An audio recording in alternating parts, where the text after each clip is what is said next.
Nasa kote sa Las Piñas ang babaeng tumanggap ng 70 milyong pisong halaga ng shabu. Mula umano yan sa Nigeria at nabisto sa NAIA. Yan ang tinutukan ni Mark Salazar.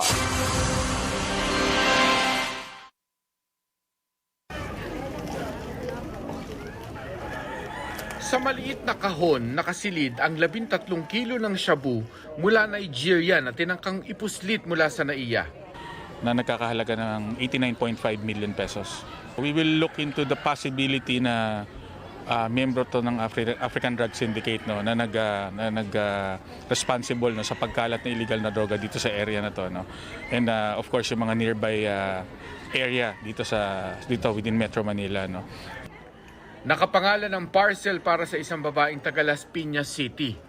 Nung makalawa pa ito na intercept ng isang courier company sa NAIA, pero ngayon lang idineliver ng PIDEA sa suspect. Nakakita tayo ng suspicious image no upon X-ray, tapos nung kininay natin nagbigay siya ng positive indication no, sa presence ng illegal drugs no. Pinatest natin siya sa ating PIDEA laboratory and it turned out positive. Nagpaano tayo ng authority to control delivery no sa ating Director General no. Ang tanong nga sa PIDEA, bakit masyadong mapangahas ang sindikato para sa airport paidaan ang napakaraming droga na ito? They would think na sa dami ng mga package na dumarating, hindi yan mapapansin. No?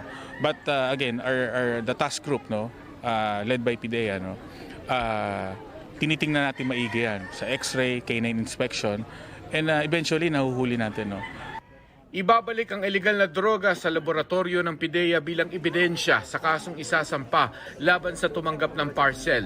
We are doing yung ating procedure, kung ano yung tama, and kung ano man po ang dapat nating i-improve, we are doing that. Nakadetain na sa Las Piñas Police ang suspect. Para sa GMA Integrated News, Mark Salazar, nakatutok 24 oras.